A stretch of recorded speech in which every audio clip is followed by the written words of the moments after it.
Episode 1 Snowdrop dibuka pada musim semi 1987 di Hosu Women University.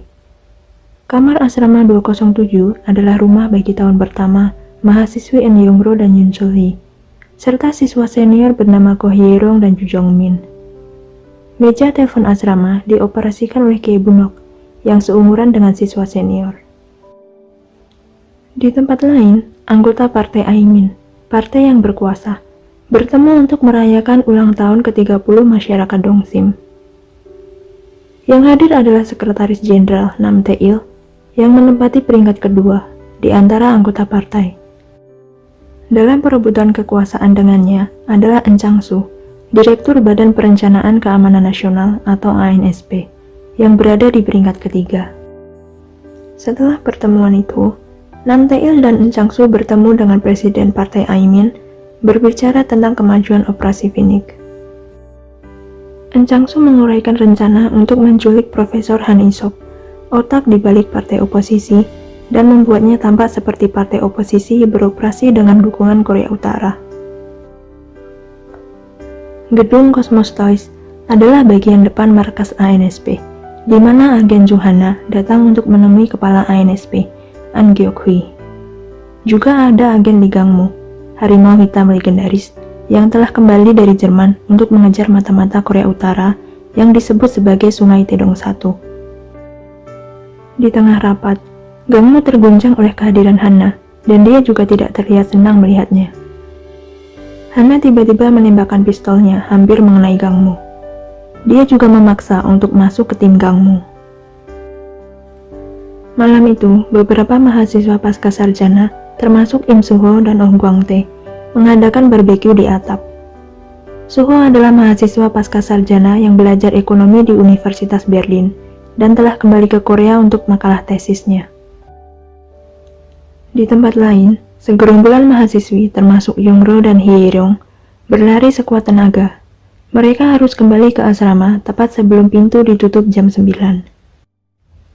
Di jalan menanjak menuju asrama, Youngro menjatuhkan kaleng kue beras pemberian neneknya.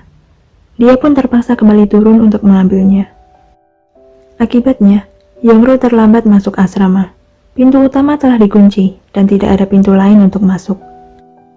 Dia pun terpaksa memanjat dinding untuk masuk ke kamarnya di lantai 2. Berkat perjuangannya dan bantuan teman-temannya, Youngro berhasil masuk ke kamar lewat jendela, tepat sebelum ibu asrama datang absen.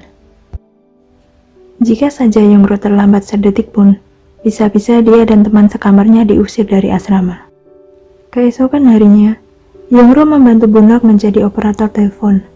Dia menerima telepon dari Gwang-tae yang memperkenalkan dirinya dan ingin mengatur kencan grup dengan gadis-gadis dari kamar 207. Meskipun sebagian besar alasannya untuk bertemu Hye Rong. Karena kekurangan satu orang, Gwang-tae membujuk Suho untuk bergabung. Awalnya Suho menolak, tapi setelah Gwang-tae mengancam untuk tidak memperkenalkannya kepada Profesor Han, Suho pun terpaksa setuju. Sementara itu, Youngro menyesalkan bahwa Jongmin tidak mungkin ikut, dan Bunok dengan penuh semangat menggantikannya. Hari kencan grup telah tiba. Ketika gadis-gadis dari kamar 207 tiba, Gwang-tae tersentak dari tempat duduknya untuk menyambut mereka, menyenggol meja dan menjatuhkan menara korek api yang sedang dibangun oleh Suho. Suho dan Youngro refleks untuk menangkapnya. Tangan mereka saling bersentuhan.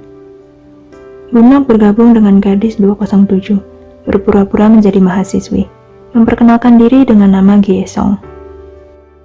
Gadis-gadis menutup mata mereka, sementara para pria meletakkan token di atas meja. Hye Rong adalah orang pertama yang mengambil dari token dan memilih sertifikat ujian, mengira itu milik Suho sampai Gwang-tae mengungkapkan bahwa itu miliknya. Youngro mendapat giliran berikutnya. Dia tertarik pada pesawat kertas. Suho berdehem, memberikan tanda bahwa pesawat kertas itu miliknya. Ketika Youngro akan mengambilnya, tiba-tiba saja Bunok langsung mengambilnya sebelum Youngro. Bunok sudah tahu kalau pesawat kertas itu milik Suho. Dia tidak sengaja mendengar percakapan Suho dan Gwang-tae sebelumnya. Bunok sangat ingin berpasangan dengan Suho dan pergi menonton konser dengannya. Setelah acara kencan, Yongro mendengarkan lagu di toko dan tanpa sadar ikut bernyanyi. Karena malu, dia mencoba melarikan diri dengan cepat dan menabrak Suho. Suho telah membatalkan kencannya dengan punok. Yongro ingin membayar kaset yang ia dengarkan, tapi karena uangnya tidak cukup, dia pun tidak jadi membelinya. Dia lalu bergegas keluar dari toko. Tiba-tiba, Suho memanggilnya, membawa kaset yang ingin dibeli Yongro. Suho membelikan kaset tersebut untuk Yongro. Merasa tidak enak, karena menerima hadiah yang tiba-tiba, Yongro mengejar Suho saat dia berjalan pergi. Suho melihat sekelompok petugas yang mencari buronan. Dia berusaha menghindar, tapi malah terjebak di jalan buntu. Yongro mengikutinya. Dia memasukkan kaset ke dalam saku jaket Suho. Saat Yongro akan pergi, Suho menahannya. Melihat petugas di belakang Suho, Yongro langsung mengerti situasinya. Dia lalu berpura-pura marah kepada Suho, seperti sepasang kekasih yang sedang bertengkar. Suho menariknya ke dalam pelukan. Hal itu cukup untuk meyakinkan petugas dan meninggalkan mereka. Suho berkomentar tentang akting meyakinkan Yongro. Dia bilang, Yongro bisa jadi aktris, tapi tidak penyanyi. Yongro mengatakan kakaknya pernah ditangkap saat ikut demo.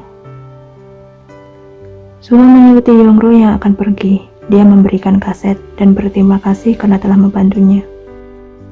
Sebenarnya, Suho ingin mengajak Yongro makan malam, tapi dia melihat seseorang sedang mengawasi mereka dari jauh. Dia pun mengurungkan niatnya. Saat Suho berjalan pergi, Yongro kembali mengejarnya. Dia bilang dia tidak suka berhutang dan meminta Suho untuk bertemu kembali di kedai kopi esok hari untuk membayarnya. Keesokan harinya, Yongro menunggu Suho di kedai kopi, tapi Suho tidak pernah datang. Hingga 6 bulan kemudian. Pada bulan November, Nam Tae-il dan Eun Chang-soo bertemu dengan pejabat Korea Utara, Lim Ji-rok, Kepala Departemen Front Bersatu, dan Choi Suryon, Wakil Direktur Kementerian Keamanan Negara. Mereka menandatangani kontrak yang menguraikan sejumlah besar uang untuk ditransfer ke utara dalam waktu 24 jam. Di markas ANSP, Gang Mo mengumpulkan timnya dan menjelaskan bahwa Suho yang telah berkeliaran di sekitar Profesor Han adalah tersangka yang paling mungkin disebut sebagai Sungai Taedong 1. Hana juga tidak menemukan catatan mahasiswa untuk Suho di Universitas Berlin. Malam itu, Suho duduk di dalam mobil dengan 2 pria lain, menyaksikan Profesor Han memasuki tempat parkir Universitas Hankook. Ban mobil Profesor Han kempes. Suho pun menawari tumpangan. Di sisi lain, Hana yang telah mengintai diam-diam memberi tanda kepada agen lain. Di persimpangan berikutnya, mobil lain menabrak mobil Suho. Sopir dan Profesor Han tidak sadarkan diri. Suho menginstruksikan pria di kursi penumpang, Kamera Jo, untuk melarikan diri. Sementara Suho berlari ke arah yang berbeda, dikejar oleh Gang Mo, Hana, dan agen lainnya. Suho terus berlari melewati kerumunan demonstran mahasiswa, termasuk Jongmin, menyerukan pemilu yang adil. Polisi anti huru-hara mulai menembakkan gas air mata ke arah mahasiswa, memaksa mereka untuk bubar. Selama pengejaran, Suho tertembak di bahu kirinya. Dia melompati pagar menuju asrama wanita Hosu. Mencoba mencari tempat untuk bersembunyi, dia melihat salah satu jendela terbuka di lantai 2. Suho lalu memanjat dinding, masuk ke kamar yang ternyata adalah kamar 207, kamar Yongro. Saat kembali ke kamarnya, Yongro sangat terkejut melihat seseorang tergeletak di lantai bersimbah darah. Apakah yang akan terjadi selanjutnya? Akankah Suho selamat? Nantikan ulasannya pada episode selanjutnya.